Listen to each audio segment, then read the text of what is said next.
I was a kid that was on the heavier side. I was a really big kid, so in my mind, I was like, I don't really want to work hard. Welcome to Total Talk Podcast, where we talk about real life experiences. Sit back and relax and enjoy the ride. Welcome to another Total Talk Podcast.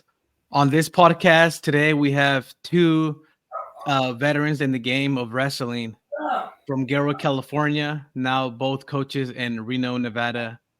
On our last episode, we had Andres Barragan. Today, we have Andres Barragan again and his brother, Luis Barragan. Today, I want to talk about, coming into wrestling, into the game, right? How you were brought up. In the last episode, we talked to Andres about how he started in wrestling. If you can share how you started in wrestling. Before I started wrestling, my brother was actually the one that started first. He started wrestling for South Valley Middle School when he was in junior high. I want to say he started about 7th grade. And when he first started wrestling, I really wasn't into it. I was like, oh, I don't know if I want to do this. My mom kind of pushed me, and I was like, not sure if this is my jive, man. And then sure enough, I went to a few tournaments and I seen that it was a real thing. Like there was actual fans in the stands, people were cheering, like it was a normal thing, like any other sport. And then I decided, you know what, let me dabble in this sport a little bit, considering that my brother's doing it. Because my mom ultimately she wanted us to do sports because she didn't want us hanging out at home. She didn't want us hanging out with friends with the wrong crowd. Like she understood that it's all it takes is one or two kids to surround yourself around, and now you're trying to mimic the things that they're doing, the lifestyle that they're living. So she kind of really pushed us into going into sports, and wrestling was the one that my brother liked the most. So, she kind of just like, hey, you're going to do this or you're going to go with your dad or hang out with your dad. And I'd rather go and wrestle than to really just do nothing. So I was fortunate enough to have my brother kind of test the waters for us first. And then after about a year of him wrestling, I followed through the next year as a 6th grader at South Valley Middle School. And I decided, you know what, why not get into it and really invest my time and energy into something positive rather than just kind of being lazy and hanging around the house doing nothing. Yeah. How was it going into 6th grade and you're starting to wrestle? I know your brother supported you through everything, but what was your mentality in 6th grade? Did you take it serious, or you're like, I don't want to do this because my brother did it? Or how was that mentality? Can you walk us through that mentality you had? Yeah, I was, like you said, I was just more of just trying it out. I didn't really want to do wrestling. I thought, this isn't the sport for me. I was a kid that was on the heavier side.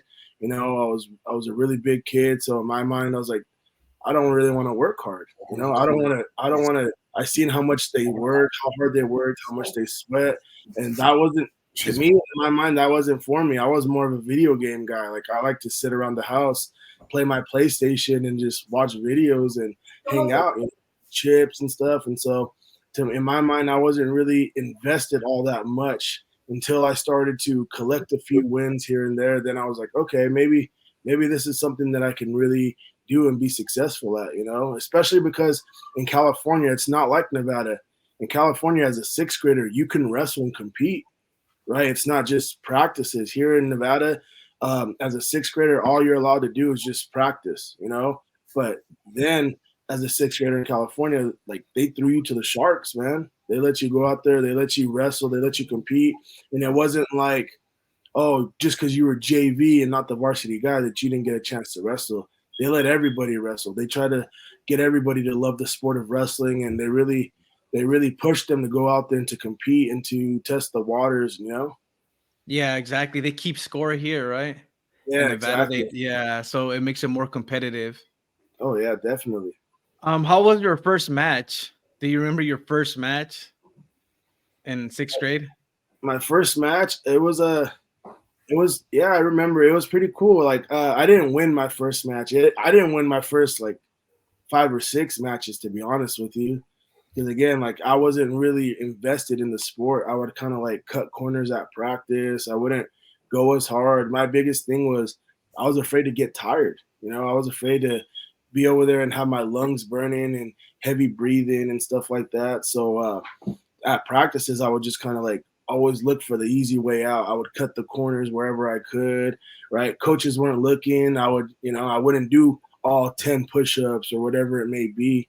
You know what I mean? So I was always looking for that guy to kind of weasel my way out, looking for the, work smarter, not harder route, So Yeah, and my first, I actually went out there and I want to say I got pinned in like 40 seconds, maybe even shorter than that. I went out there real timid, but again, that timidness came from, hey, I didn't put in the work, right? I didn't put in the work, so I couldn't be confident in going out there and competing against another person, let alone someone I never even met before, So it's really hard to expect what's going to happen when you've never been in that environment before and that kid has, and all he knows is, hey, let's take this kid's head off. And I'm in there like, hey, man, I just want to have fun.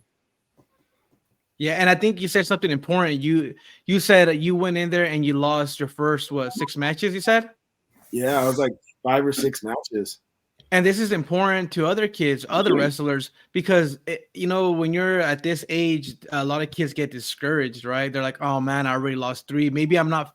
I love the sport, but I'm not good at it." So then they give up on the sport, knowing that it's a process, right? So when did it click to you? When did it say, you know what, like I need to get my stuff together. I need to work hard. Like I really want to do this. Like I'm tired of losing. When did that click? That really didn't click until, to be honest, my freshman year of high school. My brother was a senior. He was really invested in the sport already. It took me like 2 or 3 years for me to really commit to the sport. Like I would, again, cut corners for like 3 years of my life, just cutting corners, just looking for the easy way out. And, to be honest, my brother was the one who actually got me to that point, because my brother used to beat the crap out of me. My brother would have to cut weight every day, every week. He'd start off Monday at 10 pounds over, and he'd have to lose that weight. And it got to a point to where I was like his little test dummy, right? Whenever he needed to cut weight and needed to get a good workout in, he'd say, "Hey, Luis, come on." And then he would just literally kick the crap out of me the whole time. Sometimes he'd bring me to tears, and it got to a point to where I was like, you know what? I'm tired of getting beat up by this guy. I'm tired of him imposing his will on me and me feeling helpless. That's really what it got to, was like, because even before then I started winning after about half the first year. I was winning, I was doing good, but I still wasn't fully committed. I was still, looking for the easy way out. I wasn't doing the extra work after practice. I was, taking it easy at practice, afraid to get tired and afraid to really indulge myself in the sport. I remember my earlier years, I used to get nervous and get butterflies before practice, not knowing what to expect. Like I'd be like, man, I wonder how tough practice is going to be today, So I'd get those butterflies and I'd get nervous, almost like a match before a match. Like I didn't know what to expect. I didn't know how hard the coaches were going to push us, especially coming from a wrestling-rich background like Gilroy wrestling, where they breed champions. That's what they do. Whether you're involved in the sport, whatever, or even on the sidelines, you're going to be a champion at whatever point in time, right? It's just going to take the time, and they're going to develop anybody into a champion. And that's kind of the mindset that we have, is like we can take any kid off the street and turn him into a champion, right? As long as we can get him on board with the mindset and the way of living your lifestyle and, and switching up, like we can turn anybody into a champion. And that's what they thought, they can take anybody, whether it was myself, 5'5", 180-pound kid, right, and turn me into what I've been, So it was awesome. It was just a rough going, Like it didn't take until like my brother would really beat me up to where I was like, you know what? I think I want to start investing, because I'm tired of feeling this way. I'm tired of feeling exhausted. I'm tired of this guy imposing his will, right? My main focus and my main drive was, to beat my older brother, to be better than him, and to be able to beat him, Yeah. And I think a lot of times is the kids don't want to do that. Kids don't want to work hard. Kids don't want to, they just think that they see you, they see, let's say, like your brother, Andres, and then they see you, and then they're like, okay, they're great wrestlers. Maybe they were just born that way. Maybe they were just athletic. But right now you're just showing them that wasn't the case. You had a rough patch. You had a rough couple of years, right? Oh So yeah. it was you had to go through the struggle in order to be where you're at. And I think this is one thing that people don't see in wrestling, right? It's a physical sport. Not only is it a physical sport, but it's a mental sport. Like you're in your head, and then when you're out there, I can say this for a fact is wrestling is a solo sport, but it's a team sport as well, right? So you train as a team, it's a family, but when you go out there in the mat, it's just you and your opponent. That's it, right? And I think there's where a lot of kids get that nervousness, and it's just like, damn, I let my team down. I let myself down. Maybe this isn't for me. Um, and going to you, Andres, how was it like pushing? Like, how was the frustration seeing that? I have a younger brother, but he's bigger than me. I know he has a lot of talent, but it's just like, why can't he just put in the work? Because I know he could be the best. How was it from that side looking in? Honestly, there were times where it was frustrating. It was frustrating because he was a monster even when he was young. He was big, and I knew he could be great. So it was a little frustrating, but you'd see glimpses, right, in matches where it's a close match and he can find a way out. There's always a way out in wrestling. You could quit, you could roll over, you can give up a takedown, and in those matches, you start seeing him come alive. You start seeing him fight, claw, scratch, whatever he needed to do to win. So you'd get those glimpses, and oh, this kid's going to be great. This kid's going to be great. And it's crazy because when I was done with school, I went away. As soon as I graduated high school, I went to Fresno. I was going to Fresno City College, and I would come for the matches and I'd come for the dual meets. And I'll tell you a crazy story. I remember I came for a dual meet. Luis was wrestling. He was a sophomore. He's still a baby, right? If you're a sophomore and you're a heavyweight, you're a baby because you're wrestling juniors and seniors that are monsters that probably play football, right? Big old monsters. And we come back. I take the trip over the hill. It's like a 3-hour drive. And we go to Salinas. They're wrestling Palma. My brother's wrestling the number one ranked guy in our section. Again, my brother's a baby at the time. And they tell my brother, if you win, we'll take you to 5 counties. 5 counties at the time was the premier tournament in California. It was just like the state tournament. All the best guys in the state were there. My brother really wanted to go, right? I don't know if they told him that because they didn't think that he could win that match or what it was, but my brother started believing in himself. We roll through. My brother sticks this dude in like 2 minutes, right? Everybody's going crazy. Cool, you're going to 5 counties. I jump in my car, drive back to Fresno. I let him know I'll see you tomorrow, 6 hours, 7, 8 hours, however long it takes me to get there. And me and my buddy cruised all the way over. And I feel like that drive home, I'm telling my buddy the whole time, he's arrived. He's here. He's here. Like we've been waiting so long because everybody's seen his potential. But it's you. It's inside of you. It's when you want to wake up. And I'll tell you what, man, that kid woke up and it was nuts because it was like once he got going, nothing could stop him. He was a monster on top. He was a sophomore, just sticking dudes left and right, making a name for himself. So, yeah, it was a little frustrating, but man, did it turn into something beautiful along the way. It's that confidence, right? That confidence where you can't explain it. It just happens where something clicks and you're like I can do this. You know what I mean? Is that what happened to you, Luis? Absolutely. That's exactly what happened to me. I felt like the time my brother spent away really benefited me because I had 2 really good partners. I always grew up because I was the biggest kid. I always grew up not having a wrestling partner really. So I would have to do stance in motion, practice shots and sprawls on my own off to the corner. Occasionally when my brother was done with high school practice, he would come and he would help me out and we would wrestle together. But for the most part, I spent a majority of my wrestling career just working on my own. I tell a lot of my athletes that my wrestling journey really didn't start until my freshman year of high school, right? Even though I had wrestled 6th, 7th, and 8th grade, I wasn't committed those years, right? I wasn't even really committed my freshman year. My freshman year, I found a way to lose. Like my brother was saying, like I rolled over for this guy that I should have beat. Right? He was a teammate of mine. His name was Chaz Guerrero. He's a buddy of mine to this day, but I don't know what it was. I had a soft spot for him because he was a senior, and we all knew if you were a senior, you can't wrestle JV. You can't wrestle, right? So in my head, I'm like, all right, well, do I take this guy out of his only chance of actually wearing the blue and gold, or do I sacrifice myself in my season because knowing that, hey, I still got 3 more years at this, So like we wrestled in a best of 3. He beat me the first time. The second time we wrestled in a crowd in a packed gym, right? And I ended up beating him, sticking him, right? Everyone knew, okay, yeah, Luis is the one. He's going to be the starter.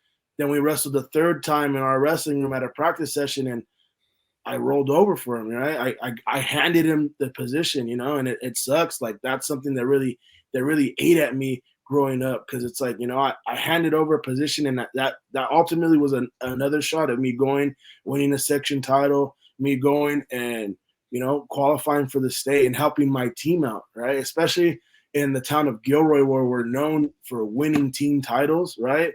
The moment you don't put the best guy out there on the mat, you're hurting your team, right? That's 10, 15 extra points that our team could have got in the team race that we didn't get because, I guess you could say like I weaned out, I gave this guy this position and everyone knew that, hey, like at that point, my freshman year, everyone would kind of look at me disappointed because they knew that I should have been the guy. But the fact that, that time came and I just kind of rolled over for him and let him take the spot, So it was tough, but it really helped me develop that year because that year I went on a hot streak. I won almost every tournament that I wrestled in. And in Gilroy, what they do is they have 2 teams, right?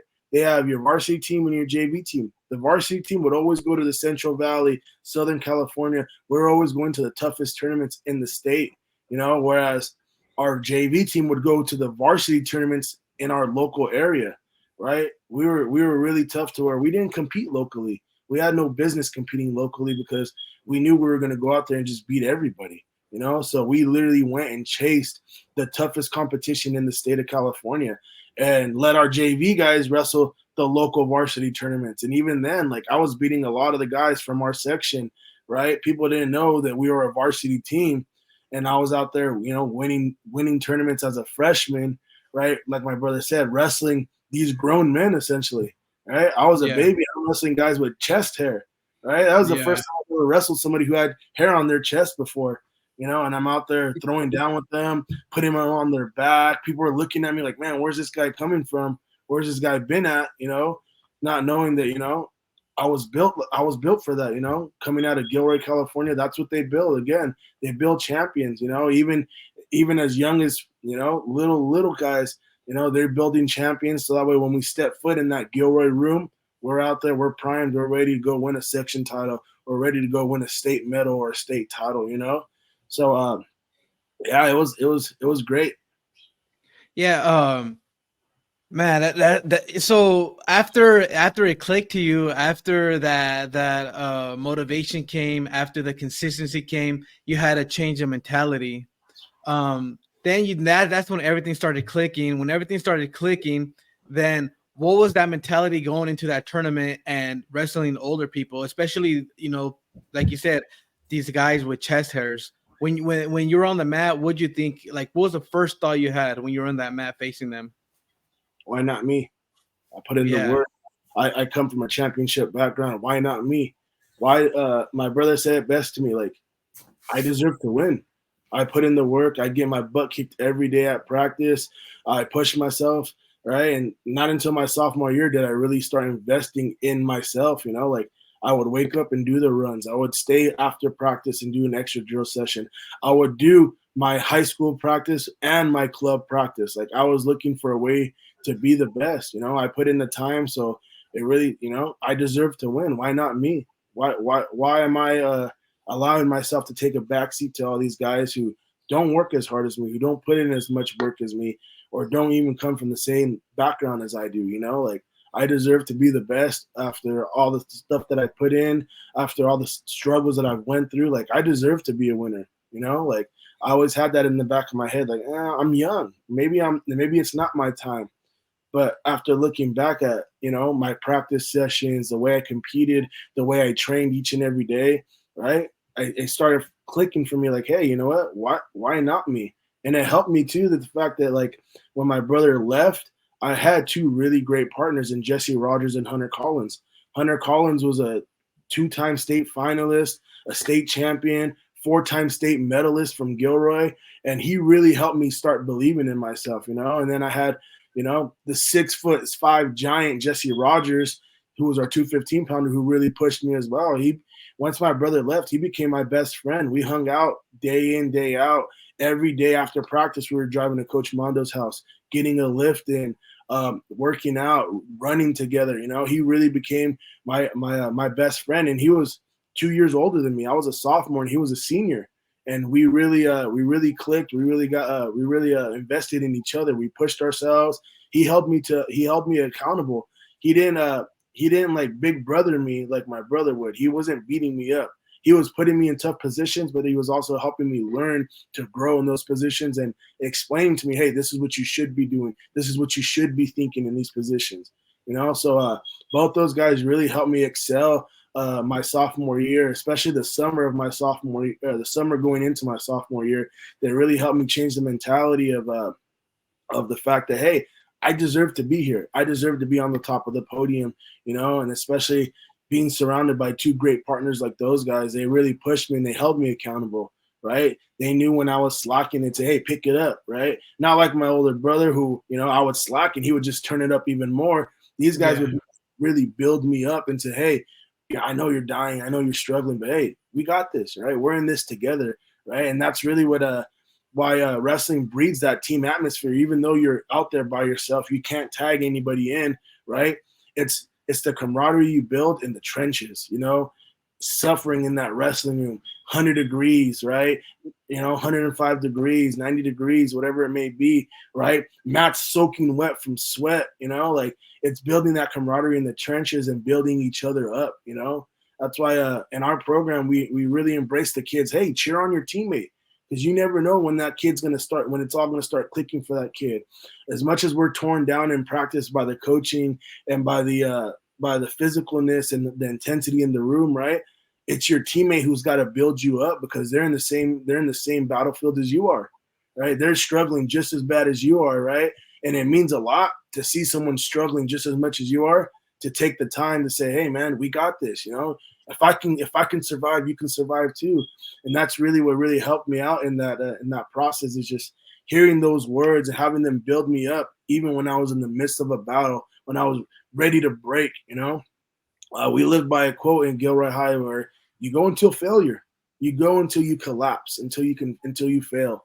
And so that's really what we did, man. We pushed ourselves until we couldn't go any further, and it motivated the whole room. The whole room got better because of it, because again, we're in the trenches, but we motivated each other as teammates, and it really grew that camaraderie between us, saying, hey man, this guy's taking the time out of his heavy breathing to say, hey, you know what? We got this, I'm struggling just as much as you are, but there's no reason for us to, continue to quit on ourselves, right? We got more left in the tank. We got more left to be able to keep pushing forward. How does the one kid find that mentor? How does that one kid that's struggling, that wants to get help, how does he approach another student in that field? It's tough because a lot of times, like, you don't have that in wrestling, right? Everyone's a tough guy. Everyone wants to be a monster, so you don't leave yourself up to being vulnerable at all, right? It's really the heart and the character of your teammates around you. They see it, right? They recognize it and they build you up. I've seen national champions in the room, future national champions, college All-Americans in the room in tears in high school, and just knowing that, hey man, like, we're in this together, we're in this war together, because again, we don't ever want to be vulnerable in a sport like wrestling. We're always a tough guy, so we don't want to ask people for help. We don't want to tell our teammates that we're struggling, right?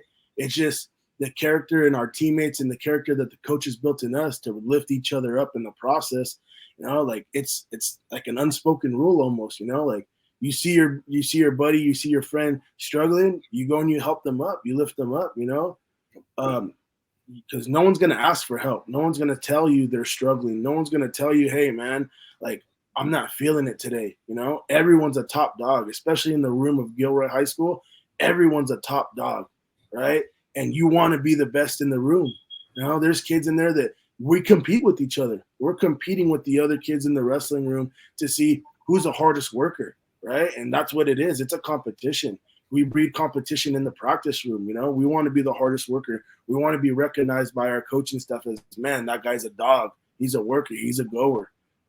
So that's really what it is. So you don't really express those emotions or those feelings to your teammates because you don't want them to have that edge. Like, oh man, I know I'm a harder worker than this guy, or I know I'm a harder worker than that guy.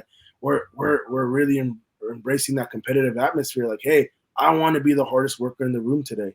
I want to show the coaches that we're living the lifestyle. And we're going through failure. We're gonna go until we can't go no more, until we collapse. And once we collapse, that's when the coaching staff comes in and they build us back up to get us back on that horse to continue to push. Because we got a lot left in the tank.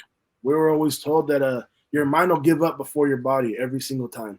Your mind will tell you to quit before your body actually is ready to quit, And that might come when you still have 50 or 60% left in the tank, Your mind's going to tell you, hey, man, this is tough, man. Just roll over, just quit. But it's fighting those demons and fighting those battles with inside your own psyche to tell yourself, like, hey, I got this. I'm a dog.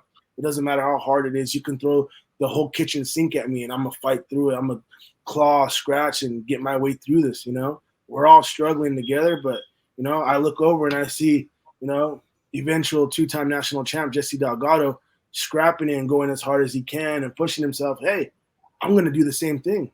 I want to be just like Jesse. I'm going to work as hard as these guys. I'm going to put in the time and the effort so that way I can be recognized like Jesse. So that way I can reap the rewards that Jesse's reaping, So it's really just, like I said, an unspoken rule where we just lift each other up, right? Because we're all in this together. We all have the same goal in mind, to be the best on the mat and to be the hardest worker in the room. Exactly. We're talking about all the accomplishments in wrestling. We're talking about like scratching and fighting to where you're at today. And when people see this, they're like, they get a little bit of insight of the wrestling world, so they don't feel alone. Where they're like, okay, well, this person came and he was athletic, he competed, and it came easy to him. Everybody sees everybody sees, no one sees the background, right? Nobody sees what's behind the stage. Everyone just sees what happened in your accomplishments. With that being said, entering these tournaments, what was like the roughest patch, like that where just like I had everything going for me, everything was going good, and just this one wrestling match just took me out mentally, but I had to pick myself up. Do you remember that one match that potentially, took you out mentally? Yeah, I had a couple of them. I had a few of them, man. The most significant one was my junior year. I just won the previous year as a sophomore. I was a CCS champion, won our section, ran through everybody, put up a lot of points, right? Beat this guy in the semifinals in the last 10 seconds, hit him with a Granby roll, and got the win, put myself in the finals to eventually get my championship as a sophomore. And then ended up running into that same guy who was a year older than me. His name was Richard Segovia from Silver Creek. He wrestled as a senior at the same weight as me. We met in the finals, and it was tough, man. Like we had some battles, me and that guy. We would fight each other. Like it got crazy in those matches to where I couldn't stand the sight of the guy. I see him at a tournament, and I would just wait, and I would hope that I got to get that matchup. I won the earlier rounds and the earlier matchups, but then towards the end of his senior year, he started getting the best of me, and it really got me in the finals of my junior year, where I was in there confident. I put in the work, I did everything I could, and I ended up losing in double overtime, right? Not being able to get out from bottom. And that was a tough one because I knew I was better than the guy. I knew I put in the work. I knew he didn't work as hard as me. And the fact that, he was able to pull it off on me and get that win, right? That really put a damper in my dreams because my whole goal was to be the greatest Gilroy heavyweight of all time. The only guy before me was a guy named Isaac Alvarez. He was a 3-time CCS champion, 2-time state medalist, and I wanted to be better than that guy. I had no idea who he was. All I seen was his plaque in the trophy room. I had no idea who the guy was, but I wanted to be better than him. I wanted to have a better record than him. I wanted to have as many section titles as he did, given the fact that I forfeited my freshman year to my teammates so that way he can have the shot. And I wanted that. I wanted to be known as the best heavyweight to ever come out of Gilroy High. And it really hurt me because it's almost like my dream was crushed that day. Like I ended up losing to him in the section finals. There goes that, the 3-time CCS championship. And it was rough. It was a rough patch for me then, but I knew I had to get back on my horse and get back to it. I knew that one match wasn't going to define me. I knew that wrestling wasn't defining me. Wrestling wasn't who I was. It was something that I did, and it just goes to show you, like, hey, there's going to be those rough patches, but hey, we got to keep pushing. We got to keep striving for greatness, right? In every aspect of life, not just in wrestling, but, living the right lifestyle outside of wrestling, right? Being a good person, right? I always tell my high school kids, good things happen to good people. And I wasn't a good person. I wasn't a good person. I was a little arrogant. I was a little cocky because I was a sophomore and I did as well as I did as a sophomore, and I had no business doing it, So I wrestled, with arrogance and stuff, I was a little bit of a flashy wrestler, like I would look at their coaches and like give them a wink right before I was pinning their kid, or just silly stuff like that, And I knew eventually it was going to bite me in the butt, and that's what it was, I can honestly say Richard wasn't a better wrestler than me, but he for sure was a better person than I was.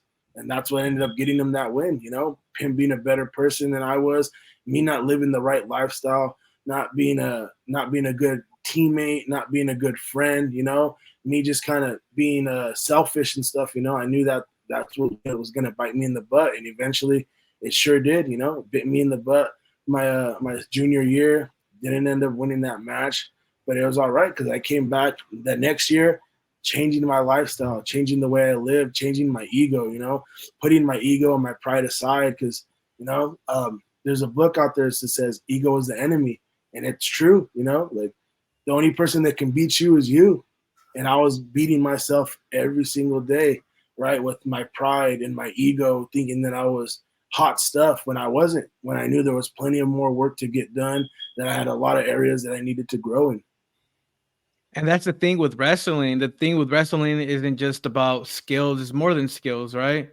You have to dig deep. You have to dig deep. You have to have a self-awareness of like, this is what I'm doing. Like you have to look in the mirror and see that person that you are. And I think and if you don't have that, then that's one thing that can hinder your progress in wrestling. And anything though, that's even in life, But with wrestling, I feel like with wrestling, it's when you're on that mat, it's just one-on-one. That's it, right? You have your team behind you, you train with them, but it's just you and that guy. And I think I see a lot of kids that are intimidated because another person is bigger than them, right? So they're intimidated in that form. But I've witnessed smaller guys take out bigger guys, right? Yeah. And that comes from not only, you can have a skill set, but that's a mental state. And I feel like wrestling is something that you really, really, really need to focus on, is that mentality, right? That confidence. And I feel like that's what clicked for you, like that, like you said, why not me? And I think once you ask yourself, why not me, something clicked. And that's when it started going and going. You did wrestle in college as well, right? Yeah, I did. I wrestled at Clackamas Community College up in Oregon City, Oregon. And how was that? Going back to say, like, for football players that they start playing in like high school, and then they go into college, and then from college they go to the NFL. It's always a transition, and there's always like that difficulty. Was there anything different from going to junior high school, and then entering into college wrestling? Just I knew the workouts were going to be a lot harder. not being afraid of going out there and giving it your all and putting it all on the line. Like I knew that the college practice room, regardless if it's JUCO, NAIA, Division 1, 2, or 3, like I knew that the practice room was going to be a lot harder. That you were going to have to give more of yourself than you already did. And it was tough. I was fortunate enough to have a great partner while I was at Clackamas by the name of Tyrell Fortune. He's one of the top prospects in Bellator MMA right now as a heavyweight. At the time, he was like number 3 on the Olympic ladder. He had won so many national tournaments. He was outstanding. He was a JUCO national champion when I was there. Before I showed up, won it again, and ended up winning a couple in NAIA actually Division 2 for Grand Canyon University. The guy was a stud, man. The guy was really good, and I was fortunate to have that partner there because I was able to learn a lot from Tyrell. He really pushed me. He really helped me grow as a wrestler and really expanded my knowledge on the sport of wrestling, not just in the technique, but in the tactics and in the strategy and the game planning of being a good wrestler and how to compete and what you should be thinking when you're in certain positions and how your mindset should be wired going into big matchups. Yeah. See, and a lot of people, a lot of people say it's different, and it is different, right? It's a different transition as you're going into, junior high, high school, and then college. And then obviously if you go into the Olympics and, a UFC and all that, it's a whole different monster, right? Oh yeah, definitely. It's a whole different monster. And, after college, you were in Vegas. Did you do any coaching in Vegas? Did you, help out any schools out there as well? I didn't. I actually kind of took a break from wrestling. I was a little bitter. When I went to college, I wasn't living the right lifestyle. I was working hard, but I was just consumed by the whole, like party life in college. Like I wasn't living the right lifestyle. I was, drinking on the weekends. And so I ended up messing up going into my sophomore year and not making grades. And the unfortunate thing is that my parents didn't really have the means to be able to pay for me to go to college, even though it was a JUCO, right? I still had to pay rent at the apartments that I was living at. Like it was just my mom, and she didn't have the funds to be able to help support me in that aspect, And the moment that I missed eligibility by, a point or two, I want to say I got a 1.9 and I needed to get a 2.0. They ended up taking away my tuition waiver. And I wasn't able to compete and I wasn't able to go back. So from that point, I just kind of moved back to Vegas. I was a little bitter, not at the sport, but just more at myself, the fact that the goal that I had worked so hard to attain was taken away from me, or that not taken away from me, but that I gave it up, the fact that, like my whole goal was to be the first one in my family to go to college, to graduate college, and to really achieve something, like it really hurt me. I was really upset with myself as a person, and it was hard because I had to face myself in the mirror every single day while I watched other guys that I was beating in the practice room go out there and achieve the goal that I was set out to go, which is to be a JUCO national champion or a JUCO All-American, So I was in a really dark spot, for a few years. So I didn't start coaching until I moved to Reno, I did help my little brother out a little bit here and there when he was wrestling in Las Vegas. I would dedicate some time to him. He was wrestling for the Wildcat Wrestling Club out of Las Vegas High School. And I wasn't a coach. I was just a body there for him to work on because if you know my brother, he's as big as me. He's a really big kid. He was a big kid just like I was. And so I kind of helped him through the process of understanding his body and how he should be wrestling and how he should wrestle and the kind of style he should grasp to, So I didn't do much coaching. I did help out a little bit just being a body, but I just kind of was just a little bitter with myself and the person that I was and the person that I was becoming outside of the sport of wrestling, so I didn't really invest much time and energy into it just because, in my mind, it's like, how can I help someone if I couldn't even help myself, Yeah. And then after that, you moved to Reno, and then that's when everything started clicking again, right? Yeah, well, I ended up having a fight. I ended up my brother laughs when I say this, but I ended up getting hustled into coaching. You know, my brother reached out to this club, said, "Hey, like we'd love to have our kids wrestle for your club. We'll help out. We'll volunteer. We'll coach for free. We just want a place for our kids to train."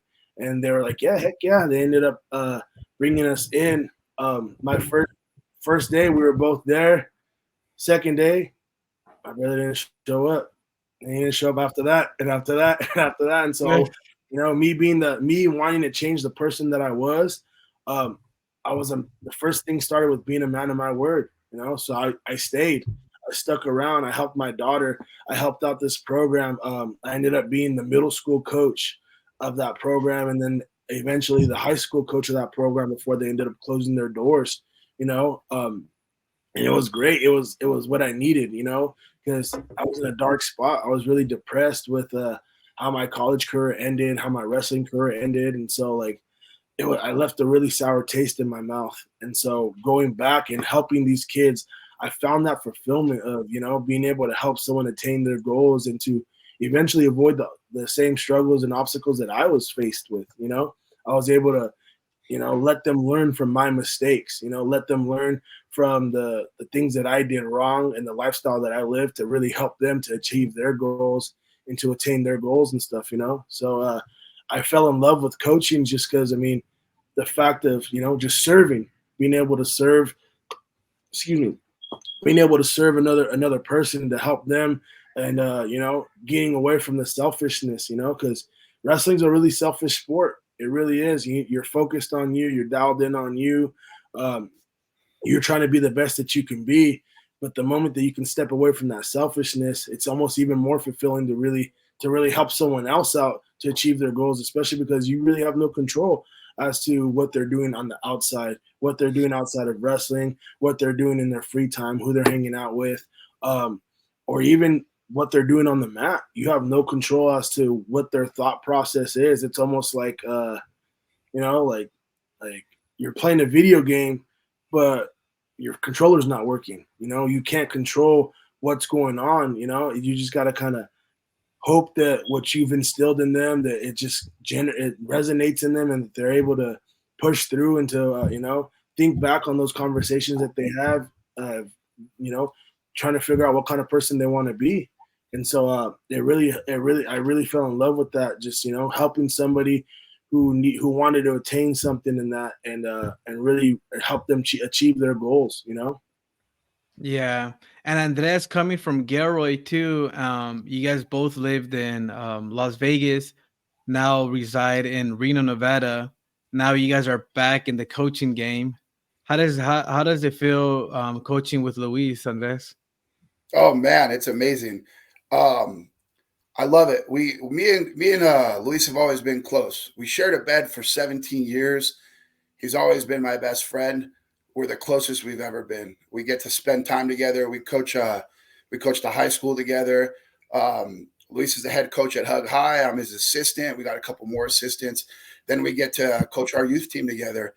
And it's every day's a new day, and I love it, man. After practice, we'll talk on the phone for 30 minutes, what we can work on, what can make us better, how our day was. And we're getting stronger and stronger, not just as coaches, but as brothers. And it's amazing. Now we have our other brother, Juan, completely changed his career so that he can coach with us. The schedule he had wasn't working. He wanted to coach, and he just completely rearranged everything. And now he's going to be in there with us too. So it's exciting. It's exciting. And it's like we're in each other's minds. Luis will be addressing something that I was thinking about, vice versa. And there's no pride with us. So with that being said, like we've seen programs as outsiders where pride could, and even the ego, like my brother said, it'll destroy you. But with us, there's no pride. We're brothers. We have the same common goal: save as many kids as we can. And with that, when we have to have tough conversations, we take it like men. We hold each other accountable, and we have the same goal: to save these kids, save as many kids as we can, and make wrestling in Nevada stronger. It's not that strong out here. of all the states, Nevada brings the least amount of medals home at the national tournament, at the college level, and so on. So we want to make it strong out here. And who better to do it with than my brother? You know, I'm his right hand and he's my left hand. And I really feel like together we're going to do some amazing things. Even in our short period of time out here, we've already done some crazy stuff. In my eyes, we're a couple years ahead of where we should be. And it's exciting, and I love it. I get to do it with my baby brother and my best friend, my guy, and it's just, I can't explain it. Only another coach that's coaching with their brother can tell you. It's cool coaching with a friend. That's awesome, right? Great, cool. We know each other, but there's pride. At the end of the day, there's a little pride there, right? I don't have a problem answering to my brother. I don't have a problem taking direction from my brother. Why? Because we have the same common goal. So it's amazing, man. I love it. I can't get enough of it. I go to bed thinking about wrestling. I wake up thinking about wrestling all day long. We're texting each other, talking about wrestling. What can we do to improve? What can we do to be better men so that we become better coaches for these kids and so on? So yeah, man, I love it. It's amazing. I'm feeling things that I've never felt before. And it's been like this for the last few years. And it's like I'm up here on cloud 9 and I'm not going anywhere. I'm up here loving it. And that's awesome. You know, you guys share the same philosophy, but another thing that, you know, that I caught on is that you guys both wrestled same high school. You guys both wrestled in Gilroy, and then you guys had that rough patch. I would say that break for a couple of years. And then somehow your younger brother, Luis, moves to Reno, and you stayed in Vegas. And then later on, you moved to Reno, and now you guys are both in the wrestling game. Yep, it was God's plan, bro. You can't make that up. You can't. Yeah, you can't make that up. And you know, it's something that, you know, if it's gonna be done, it's gonna be done, right? If it's gonna happen, it's going to happen. And it's awesome that you went to Fresno for college for a bit. Your brother went to Oregon for a bit. Then you guys met up in Vegas. Then your brother goes to Reno. You stayed back in Vegas. Then you go back to Reno, and now you guys are both coaching, and you guys are turning that community around. Yeah, it's amazing. You want to hear something crazy? I didn't move from Vegas to Reno to coach wrestling with my brother. And that's the crazy part. Yeah, exactly. I remember we came out here. It was, I don't know, February, like 6 years ago. We came for vacation. On the way home, I told my wife, we're moving to Reno. Put a transfer in, we're going. And that's what we did. And my mindset was I need my daughters to grow up with my nieces and nephews so that they can wrestle together and they can be as close as me and my brother was. That was the plan. I didn't know God had all this in store, that we'd be able to coach kids. We'd be able to do it together, that our kids would be teammates. And not only that, now our kids, they got like 30 friends, you know what I mean? And it's nuts. I get to see our kids interact with each other, with other kids. And it blows my mind. Like a man can't plan that out. You know what I mean? Yeah, that's awesome. I have a question. Luis, when you started coaching these kids, how hard was it? Was it like, you know, I have to be a teacher to them, I have to be a parent to them? Like, can you take me to the process and take all the viewers to the process of how was it to take these kids with different personalities and work with that personality? Because everyone has different personalities, and some kids are easier to work with, some are difficult to work with. How was that process? I don't want to sound like cocky or anything, but to me, it was easy. It was easy for me because all I had was the vision of I want to be everything to these kids that I needed when I was a kid. You know, I knew that when I signed up for the job that I was going to have to wear a lot of hats. I was going to be a nutritionist. I was going to be a therapist, a mentor.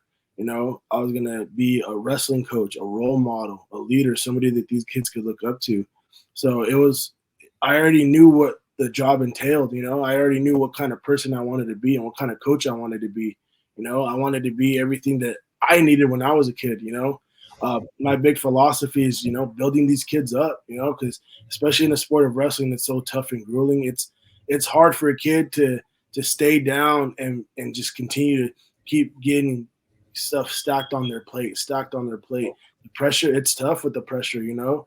So I knew that I wanted to be more of a philosopher when I coach. You know, I wanted these kids to understand that, hey, it's okay to struggle, but it's how we get through these struggles that's going to make us better individuals as people, you know? So I kind of already had a vision as to what kind of coach I wanted to be and what kind of person I wanted to be. You know, I wanted to help them not just in wrestling, but in life.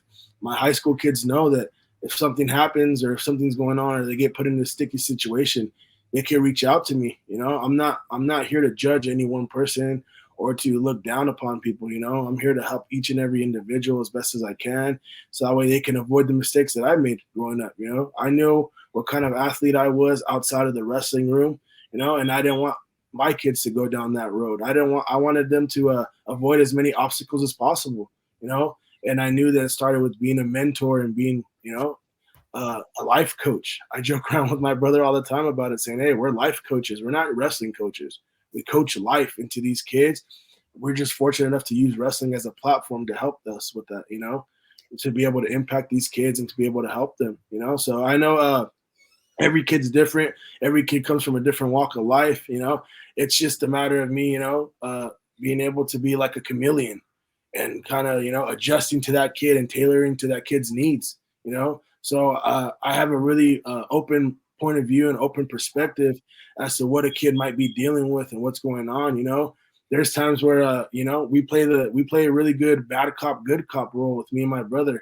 He's the bad cop. He's the one who's gonna keep these guys accountable. He's gonna keep them on their toes, make sure they're working hard, and I'm gonna be the nurturer. I'm gonna be the one, you know, hugging them, building them up, saying, "Oh man, that mean old Coach Andres, he's tough, ain't he?" You know, so like I'm that guy who's gonna really help them with any kind of obstacle or any kind of situation that they're going through. You know, whether they miss practice due to a sickness, a family member being sick, or they had to go make up a test, or they have to help their parents with you know, with help, you know, getting money or working. You know, like I'm the guy who's really understanding. I know life's going to throw a lot of curveballs at you. You know, it's how we adjust to those curveballs to be able to hit that home run, to be able to still attain the goal that we set out to do. You know, I'm real lenient. My brother gets mad at me at times because he knows it's like, "Oh, you got a soft spot for these kids." And yeah, I do. I do have soft spot for a lot of kids, right? Because I know life's tough.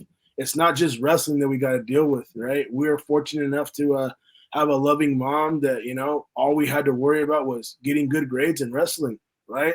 Whereas in the community that we coach in, especially our high school kids, they don't have that. They don't have that same support system. Some of them have to worry about what they're going to eat later on tonight. Some of them have to worry about how they're going to help their parents pay the bills, you know? And they deal with a lot more adversity than just grades in wrestling.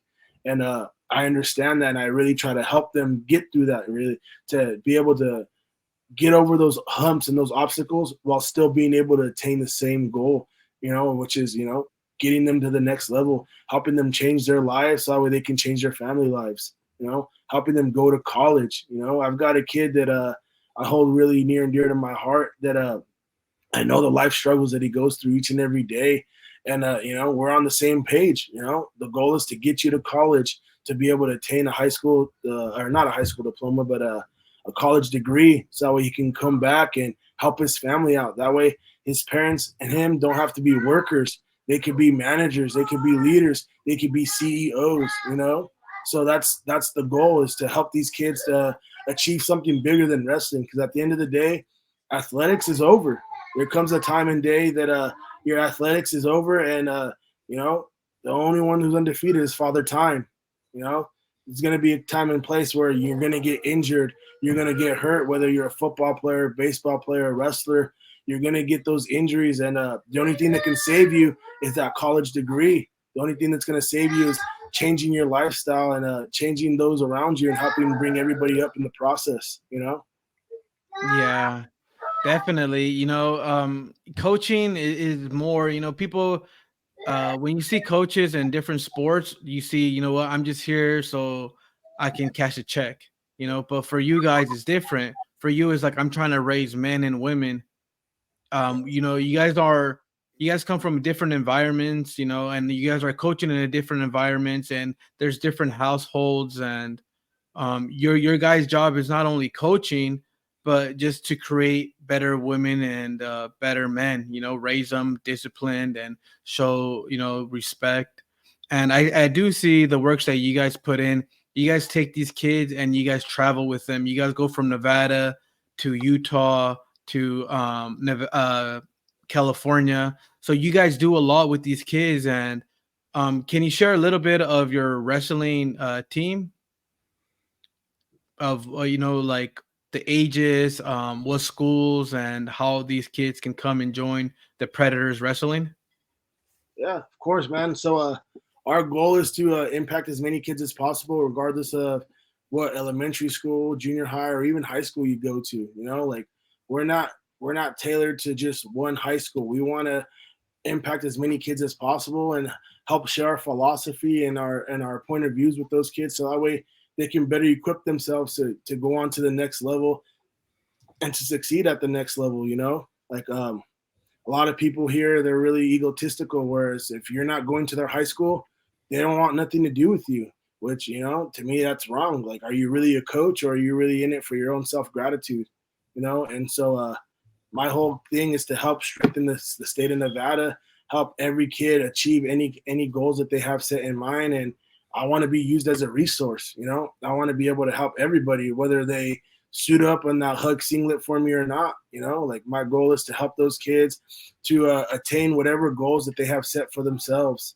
And as far as that goes, we're based out of Hug High School, which is the high school that I work at, I teach at, and I also coach there as well. I help as many kids as possible. They can come practice with us. We offer a free week trial, just so that way they can get an insight of our philosophy and how we conduct ourselves as coaches. At the end of the day, it's not me. I'm not the one. I'm not the one looking for to get the pat on the back or to be the best coach in the area. Like, that's not my goal. I could care less. I argue with my brother each and every day, or every tournament, when it comes to taking photos of our kids. Like, yeah, come on, coaches. That's not me. I don't want to be in the team photo. For what? I didn't do nothing. I really didn't do nothing but do what God called upon me to do, to help those kids achieve their goals, help those kids find a different path of attaining that same goal, So, we practice out of Hug High School, practice Tuesday, Wednesday, and Thursday. We might be opening up another day. We practice from 6 to 8 with our intermediate class and our elite class. We practice from 5 to 6 with our beginners class, our girls only class. And we also have a strength and conditioning class from 5 to 6, for those intermediates and those Predator elites, So, just making that impact as much as we can, helping as many kids as we can. That's always been the goal, to help each and every person that we can, that we come encounter with, whether, they wrestle for us, they wrestle for another club. We want everyone to be successful. And at the end of the day, if I can help other kids succeed, help other coaches succeed, that's only going to strengthen Nevada wrestling. And that's exactly what we want to do. We want to be able to go to these national tournaments like Super 32, Fargo, Ironman, preseason nationals. We want to go to these tournaments and walk away with some hardware as a state, not just, a couple of good solid matches. We want to be able to make an impact in the state of Nevada and help these kids attain their goals, reach a pinnacle of success that they didn't think that they can reach, So that's always been our main goal, to impact as many kids as possible while being able to strengthen the state of Nevada as a whole for wrestling. It breaks my heart seeing so many talented kids here in the state of Nevada not being able to achieve the goals that they set out to achieve, and I really want to be a resource to these kids and these athletes and even these coaches, right? Helping these coaches out in a way to where they can be stronger, because if they're stronger, then we're stronger, and we're going to continue to battle it out and scrap it out in the state of Nevada, then ultimately it's going to make the state stronger. I want everyone to win.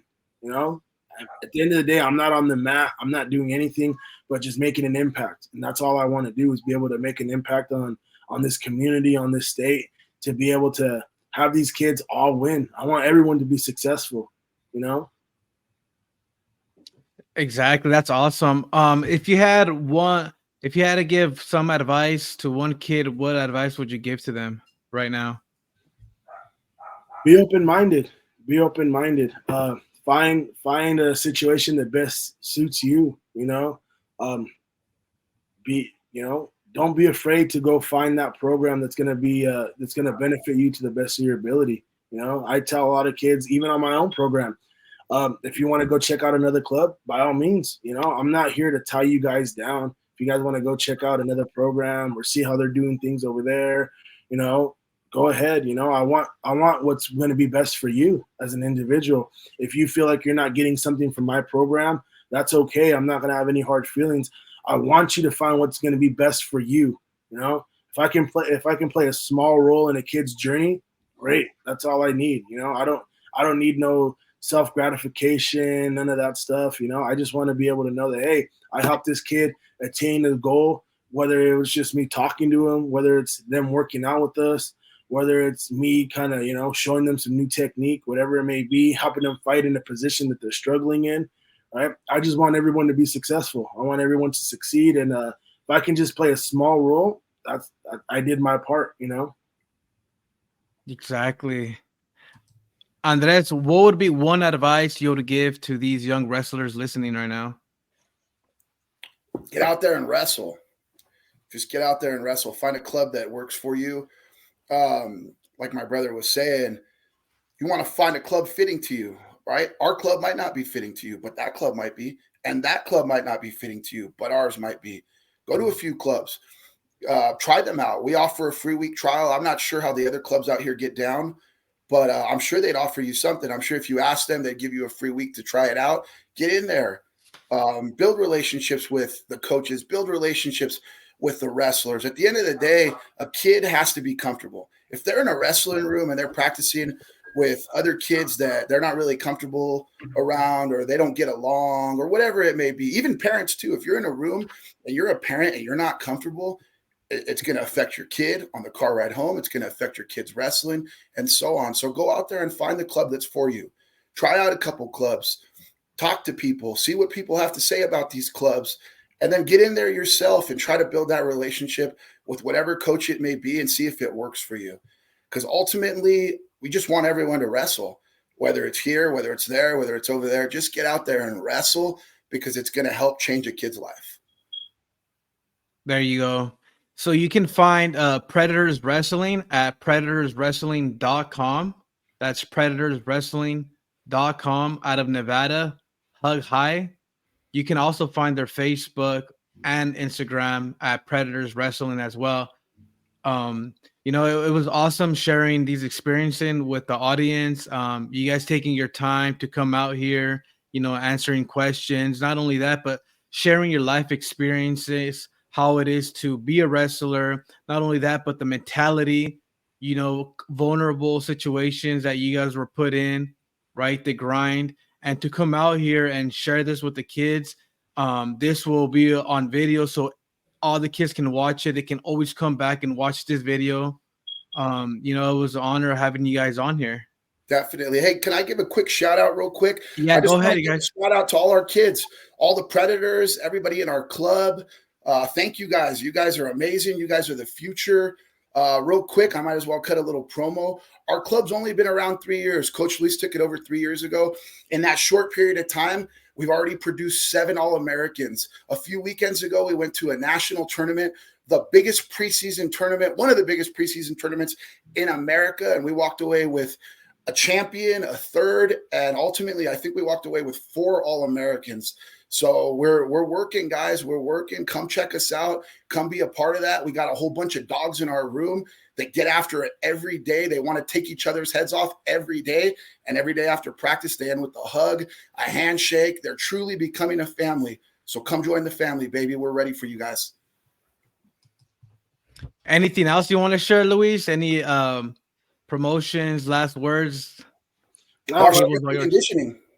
Like you said, brother, you can find us at predatorswrestlingclub.com. Find us on Instagram, Facebook, predatorswrestlingclub.com. Check out our strength and conditioning program. We're the only sports program in the state in Northern Nevada that has a strength and conditioning program included in your guys' membership. So, if it's all that you want to look at is strength and conditioning, come check us out, guys. We're here to develop athletes. That's what the sport of wrestling does.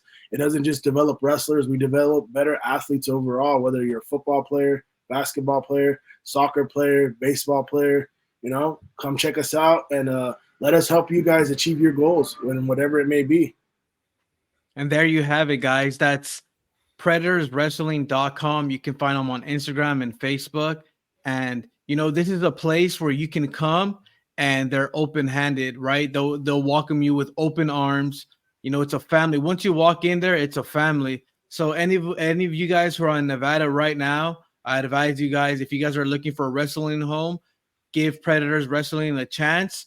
And yeah, it's awesome. Thank you guys for coming and sharing your experience and your time with us and the viewers. Thank you guys. Go Predators, baby.